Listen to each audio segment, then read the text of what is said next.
السلام علیکم، آپ دیکھ رہے ہیں مبشر لقمان یوٹیوب چینل۔ گزشتہ عید مبارک جہاں جہاں دیکھنے والے ہیں، رہنے والے ہیں، سب کو اور آپ کے اہل خانہ کو میری طرف سے دلی عید مبارک۔ کل کی خبریں تو کوئی اتنی اچھی نہیں ہیں، کل تین چار بڑی کچھ کم اچھی یا بری خبریں بھی تھیں، لیکن یہ ہے کہ آج میں ایک اچھی خبر سے شروع کرنا چاہتا ہوں۔ مجھے کسی نے صبح میسج بھیجا اور وہ میسج جو تھا اس کو پھر میں نے ذرا جا کے گوگل پہ ہر جگہ پہ چیک کرنے کی کوشش کی، تو تھی تو وہ کہانی، لیکن اس کا ایٹریبیوٹ کیا ہوا ہے راجہ پورس کے ساتھ وہ کسی نے، اور ہے بڑا انٹرسٹنگ میسج۔ وہ ایک کہ پورس جو تھا وہ اپنے ہاتھیوں کے لیے مشہور تھا کہ اس کے پاس بڑے ہاتھی ہیں، جنگی ہاتھی ہیں، اور بڑی فتوحات ان ہاتھیوں نے ان کو دلوائی تھی۔ اور آپ کو یاد ہوگا کہ وہی ہاتھی اس کی شکست کا بھی باعث بنے تھے اسکندر اعظم کے آگے جب وہ فیس ہوا تھا تو اس نے کیا تھا۔ لیکن ایک اس کا ہاتھی تھا، بڑا پیٹ ہاتھی تھا، بڑا خوبصورت تھا، بڑا گرانڈیل تھا، سب سے بڑا تھا، طاقتور تھا، اور پورس اس کے اوپر بیٹھتا تھا۔ اور وہ ہاتھی جو تھا وہ بڑا ہی مست ہاتھی تھا، اور وہ کیا کرتا تھا کہ وہ جنگ میں لوٹتا نہیں تھا جب تک اپنے مخالفوں کو یا اپنے سامنے ہر ایک کو روند کے نہیں رکھ دیتا تھا۔ اور اس میں ایک بڑی فائٹنگ سپرٹ تھی، اور اسی فائٹنگ سپرٹ کی وجہ سے وہ اپنے بادشاہ کو بہت پسند تھا اور بادشاہ سے بڑا پیار کرتا تھا، اور اس کی بڑی آؤ بھگت ہوتی تھی، دیکھ بھال ہوتی تھی۔ ہر ایک کو پتا تھا کہ یہ بادشاہ کا پیٹ ہاتھی ہے اور یہ کبھی جنگ میں ہارا نہیں ہے۔ اب کیا ہوا کہ وہ بوڑھا ہو گیا، ہاتھی جو کچھ سال بوڑھا ہو گیا، کچھ سال کے بعد تو بادشاہ نے اس کو ایکٹیو جنگوں میں تو استعمال کرنا چھوڑ دیا، لیکن وہ محل میں ہوتا تھا، اس کو دیکھتا تھا اور خوش ہوتا تھا، اس کو بڑا پرائیڈ تھا، بڑا فخر تھا اپنے اس ہاتھی کے اوپر۔ تو ایک دفعہ وہ ہاتھی کہیں آگے جا رہا تھا، چہل قدمی کر رہا تھا، اور ایک جگہ کی کیچڑ تھی، دلدل تھی، اور اس میں وہ یعنی آپ سمجھے کہ دھنسنا شروع ہو گیا۔ کچھ لوگ کہتے ہیں کوئی ندی تھی اور ندی کے کنارے نرم مٹی تھی، کچھ کہتے ہیں کہ کیچڑ اور دلدل تھی، بہرحال وہ اس میں دھنسنا شروع ہو گیا۔ اس نے کوشش کی لیکن نہیں نکلا، بڑی زور سے وہ چنگاڑا، تو آس پاس کے لوگ سارے جمع ہو گئے، دیکھ رہے تھے کہ ایک ہاتھی ہے اور وہ آہستہ آہستہ آہستہ آہستہ زمین میں دھنس رہا ہے۔ تو اب اس کو کون نکالے؟ خیر وہ خبر جو تھی وہ بادشاہ کو پہنچ گئی۔ بادشاہ جو ہے تمام اپنے لوگوں کے ساتھ اور وزراء کے ساتھ اور ایک دم سے آ گیا وہاں پہ اپنے پیٹ ہاتھی کو بچانے کے لیے، اور اب وہ کافی اندر جا چکا تھا، دھنس چکا تھا۔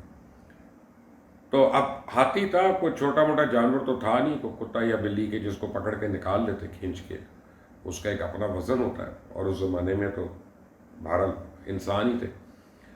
تو اب وہ سوچ رہے ہیں کیا کریں، اتنے میں ایک بوڑھا اس کا ریٹائرڈ وزیر کوئی وہاں سے گزر رہا تھا۔ اس نے جب دیکھا اور سارا ماجرا دیکھا تو اس نے بادشاہ کو کہا کہ طبلِ جنگ بجوائیں جی یہاں پہ، وہ ڈرمز بجوائیں جو جنگ سے پہلے ہوتے ہیں۔ تو سب نے کہا کیا مذائقہ خیز سلوشن اس نے دیا ہے، لیکن بہرحال وہ ڈوبتے کو تنکے کا سہارا۔ بادشاہ نے کہا جی بجاؤ، جی ڈرم بجاؤ۔ اب وہ ڈھول بجنے شروع ہو گئے، جنگ کے جو جنگی ڈھول نہیں ہوتے، طبلِ جنگ جو ہوتا ہے وہ بجنا شروع ہو گئے۔ جب وہ بجے ہیں نا تو اس ہاتھی کی آنکھ میں ایک چمک آئی ہے، اور اس کے بعد اس نے زور لگانا شروع کیا ہے، اور جوں جوں ڈھول کی تاپ، وہ جنگی ڈھول کی تاپ اونچی ہوتی گئی ہے، وہ ہاتھی جو ہے نکلنا شروع ہو گیا، اور وہ وہاں سے نکل کر پھر کیچڑ سے باہر آ گیا۔ بڑے خوش ہوئے۔ باٹم لائن اسٹوری کی ایک بڑی امپورٹنٹ ہے کہ ہم سارے ایک سٹیج پہ آتا ہے کہ ہم ارد گرد ہمارے جب ماحول بنتا ہے تو ہمیں لوگ ڈپریس کرتے ہیں آ کے، جیسے ابھی مجھے پچھلے ایک سال سے لوگ کووڈ سے ڈپریس کر رہے ہیں کہ جی ہر کام بند ہو گیا، یہ ہو گیا، وہ ہو گیا، مر گئے، فلاں مر گیا تو یہ ہو گیا، کاروبار ٹھپ ہے جی، حکومت اچھی نہیں ہے، اور ہم کیا کریں، ہم تو مر رہے ہیں۔ اور لوگ آہستہ آہستہ ان کے اعصاب جو ہیں وہ جواب دینا شروع ہو گئے، ان کی جو ول پاور ہے وہ جواب دینا شروع ہو گئی ہے۔ یہ جو ہاتھی تھا، اب مجھے نہیں پتا کہ یہ صحیح کہانی ہے کہ غلط کہانی ہے یا فرضی کہانی ہے، لیکن بہرحال یہ ایک امپورٹنٹ انیکڈوٹ ہے، اور اس سے ایک سبق یہ ملتا ہے کہ اپنے ہر زندگی کے موقع پہ ہمیں طبلِ جنگ بجانا ہے، اور اپنے آپ سے ہمیں لڑائی کرنی ہے، اپنی نیگیٹو سوچ سے لڑائی کرنی ہے، ان لوگوں سے لڑائی کرنی ہے جو ہمارے ارد گرد ہمیں ٹاکسک تھاٹس جو ہے وہ ہر وقت دیتے رہتے ہیں، کہ ہمیں ڈپریس کرنے والی تھاٹس دیتے رہتے ہیں۔ ہم ان کو یہ نہیں کہہ رہا کہ ان سے آپ لڑ پڑیں، میں کہہ رہا ہوں کہ ذرا اثر کم لیں ان کا۔ ہم یعنی ہمیں جو ہے ری وزٹ کرنا ہے اپنی زندگی کو. ہر زندگی کے ہر دور میں ہمارے لیے نئے چیلنجز ہیں. ابھی کووڈ کے ہیں، بجلی کے ہیں، پیٹرول کے ہیں، میں بھی کاروبار کے ہیں، میں بھی نوکریوں کے ہیں. لیکن یہ ہے کہ ہم زندہ تو ہیں، اللہ کا کرم ہے، ہمارے ہاتھ بھی ہیں، ہمارے پیر بھی ہیں، آنکھیں بھی ہیں، کان بھی ہیں، سب کچھ سلامت ہے.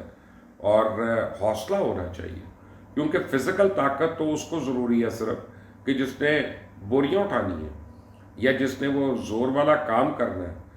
آپ کو، مجھے، ایک عام آدمی کو تو مینٹل ایبلٹی اپنی چاہیے کہ ہم اپنے آپ کو ذہنی طور پہ اتنا سٹرونگ کریں کہ ہم اس ہاتھی کی طرح ہم اس دلدل کے اندر سے اپنے آپ کو خود باہر نکالیں، کسی کا ویٹ نہ کریں کہ ہمیں کوئی اور نکالے گا. کیونکہ کبھی ایسی سٹیج آئے گی کہ آپ کو کوئی نہیں نکال سکے گا اس میں سے، اور آپ کو خود اس میں اپنے زور سے باہر نکلنا پڑے گا. اللہ تعالیٰ اس عید کی تمام خوشیاں آپ لوگوں کو دے، گھر والوں کو دے، اور ہر ایک کو شفائے کاملہ عطا فرمائے جو بیمار ہے یا جس کو کوئی تشویش ہے. اور اللہ تعالیٰ ہمیں ہر قسم کی آزمائش سے بچا کے رکھے. آپ نے اگر ابھی تک اس چینل کو سبسکرائب نہیں کیا تو پلیز کر لیجیے گا، بیل آئیکن کو پریس کر لیجیے گا. اللہ حافظ.